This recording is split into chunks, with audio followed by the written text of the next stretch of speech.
Yo, what up guys, I'm Sammy and welcome to the Soul Drop channel.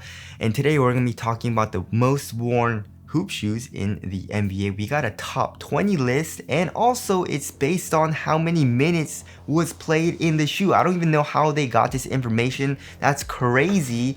So shout out to Hoops Sneakers for this list. But let's get it started off right away with number 20. We got 20 shoes, man. That's crazy. So anyways, number 20 is the Kobe 4 Protro with 1,780 minutes played. And this is, of course, the first 8 to 9 weeks of this season, right? So this list can change, of course. But yeah, the Kobe 4 Protro, I mean, people are still playing the Kobe's. You know what I mean? A lot of people, you know, like Kobe 5, Kobe 6, you know what I mean? Also, Kobe 8 Protro is coming next year, which I'm super damn excited about. But anyways, yeah, so the Kobe 4 Protro, I have this exact colorway, and it's a great performer. And I feel like a lot of people, especially in the NBA, love playing in Kobe's. So that definitely makes sense, right? Number 19, though, which doesn't make sense to me, is the Air Zoom GT Run with 1,795 minutes play. I definitely feel like a lot of like bigger dudes playing it. You know what I mean? Like I don't 100% remember if Kevin Love playing it, but I feel like I've seen him playing it. Maybe I'm wrong. I don't know. But I didn't really like playing the shoe. The traction was in, and the cushion was in. It's too much, you know, as far as the 4-foot zoom strobel unit goes.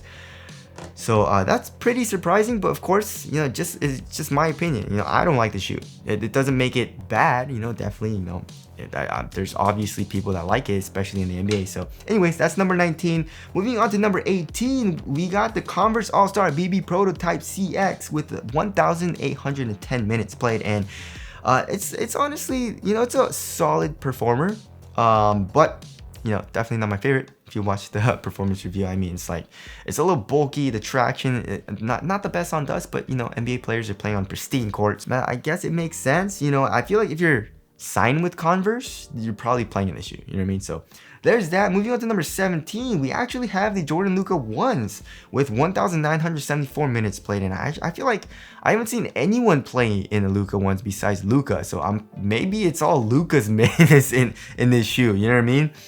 I mean, the Luka 1 is a really, really nice shoe to play in, but I feel like I haven't really seen anybody else, you know what I mean? Anyways, that's number 17. Moving on to number 16, we still have a shoe that's kind of old, which is the Air Jordan 36, which makes sense because the 37 is, I mean, it's a height, but it's not 36, you know what I mean? 36 was an amazing shoe, right? So we got 2,635 minutes played in it.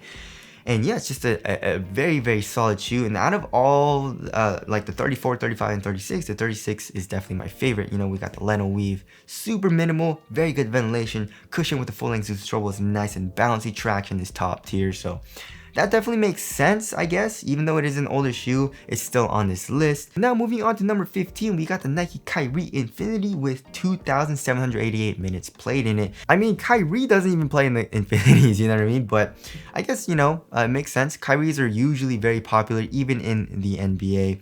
Honestly, you know, it's a great performer. Not my favorite Kyrie, just because I don't like the 4-foot zoom strobel unit that much.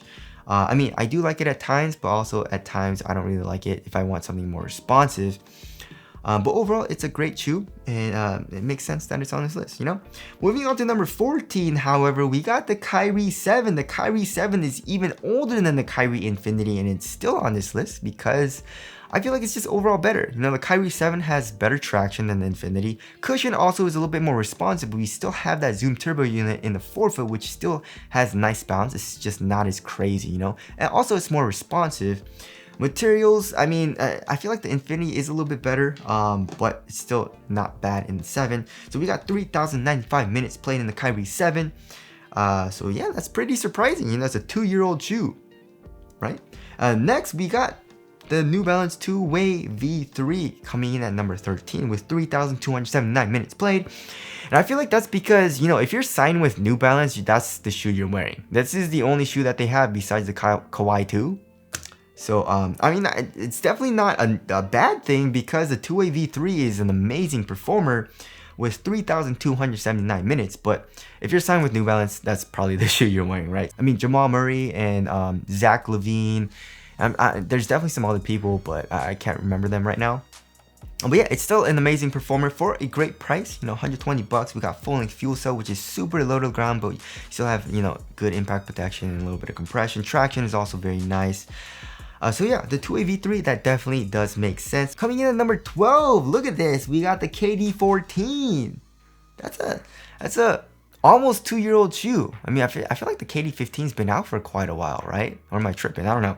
But we got 4,413 minutes playing, and I guess we should be looking forward to the KD16. Are they going to use a full-length zoom strobe unit as well in that shoe? I don't know, but the KD14 is still on this list because the 14 is one of the best shoes ever. It's definitely a GOAT shoe in my personal opinion. I really, really liked it. And it feels like, it's still popular in the NBA, even though it's an older shoe. So there's that. Number 11, though, makes no sense to me because I didn't like it, but I guess, it's just my personal opinion. But we got, the Air Zoom GT Cut 2 with 4,439 minutes, So comparing it to the first GT Cut, the 2 is not great, but the GT Cut 2 is still a pretty solid shoe to play in. So yeah, I mean, it's super high up off the ground, which I didn't like. Traction, not the best.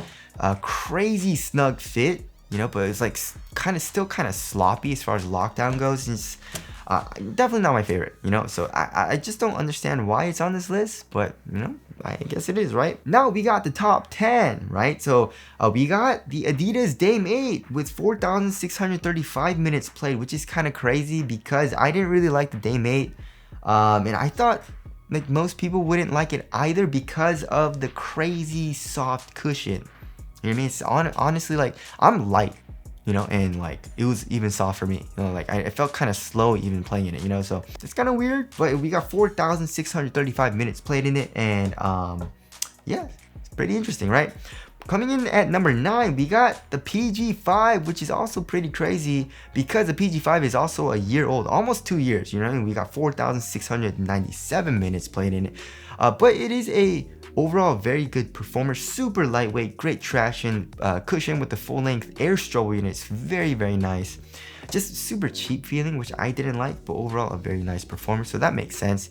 Coming in at number 8, we got the Zoom Freak 4 with 4,743 minutes played in it. And Zoom Freak 4 honestly is a very solid performer. Traction I wish was a little bit better, and if it was, I would love playing the shoe. It's still a solid traction though. Cushion also is very nice. And materials, super thin, very lightweight shoe, and support's great. So it does make sense, you know what I mean? And Zoom Freaks are usually very popular in the NBA. Coming in at number 7, we got the Kobe 5 Protro with 6,539 minutes, which is a significant jump in minutes. It's basically 2,000 more minutes. So the Kobe 5, I mean, it makes sense. I'm always seeing NBA players playing in the Kobe 5, right? So, that makes sense. Now coming in at number 6, we got the Kyrie Low 5 with 6,913 minutes played in it, and that also does make sense, and it's higher than the Kyrie Infinity just because I feel like some people don't like the zoom strobe unit. I feel like it's a little too crazy. The Kyrie Low 5 is a lot mellower, you know what I mean? You still have a 4-foot zoom unit, but it's not a zoom strobe unit, Traction is still great, a great responsiveness, lightweight, so this also definitely does make sense. Kyries are usually very comfortable. Number 5, however, look, we got the Zoom GT Cut with 7,026 minutes, which makes sense because it's an amazing shoe. It's still like kind of old, it's like a year and a half, maybe almost 2 years since it came out, right? But yeah, it's an amazing looking shoe and also an amazing performer. So this makes sense. It makes total sense. Coming in at number 4, we got the KD15. I feel like I see a lot of players playing in the KD15, which makes sense. We got 7,166 minutes. Overall, very nice shoe. Amazing traction, amazing cushion, and all that. Heel slippage definitely was an issue. Not terrible for me, but I definitely know some people that have had like very bad experiences with it. So I feel like it depends on the person, but KD15, it definitely makes sense. Coming in at number 3, which is weird because this shoe has never been on any list. I've been doing like, most popular NBA shoes for a couple of years now, and I feel like I've never seen a LeBron, but it's great to see. It's actually at number 3, which is top 3. The LeBron 20 with 7,671 minutes, and it's an amazing performer. I've seen a lot of people playing in it as well. It's a great looking shoe, and it's amazing to play in. So, I mean, that's all you need pretty much, you know what I mean? And past LeBrons have been crazy high up off the ground, terrible court feel and super heavy, very bulky. So LeBron 20 did a complete redesign and changed that up, which I like a lot. So it's great to see, right? And now we got the top 2, which definitely makes sense, right? So number 2 is a huge jump from number 3, and we got 10,980, basically 11,000 minutes played in the Kobe 6 Pro Tro. I'm very sad because I don't have a pair. You know, I definitely want to play in a Kobe 6 Pro Tro, but Nike didn't release really that many colorways, and I don't want to pay like $500-600 for a pair. So yeah, but it definitely makes sense. You know, besides the Kobe 5, I feel like I've seen too many Kobe 6 Pro Tro Grinches. You know what I mean? And also Mamacitas, but from what I've heard, it's an amazing shoe. I've played in the original Kobe 6, and that's very nice, you know? So yeah, that definitely makes sense. And now number 1, which also makes sense because it's an amazing performer. We got the Nike PG6 with 11,659 minutes, which is crazy. That's compared to number 10? No, compared to number 20, which is 1,700 minutes, it's almost 10 times more. You know what I mean? So PG6, amazing shoe, great looking shoe, and it's just an amazing performer. I love playing in that shoe. So yeah, I feel like I've seen a lot of players playing in the PG6, which makes sense. So yeah, are you guys surprised that, you know, any of these? You know, I'm definitely surprised at the Zoom GT Cut 2 and also like the Dame 8. But overall, like this list makes sense, right? You know, obviously Nike is still dominating the market. Nike, Jordan Brand, you know, Jordan Brand is owned by Nike. Adidas kind of slipped in there a little bit. Converse we had one Converse shoe, but also that's owned by Nike. So it kind of sucks to see how much of a grip that Nike has on the basketball shoe market, even in the NBA. But you know, that's the list right now. Oh, we have yet to see if it'll change, you know, at the end of the season. Tell us your thoughts on this list down in the comment section below. But that's it. Thank you guys for watching, and I'll see you guys in the next one.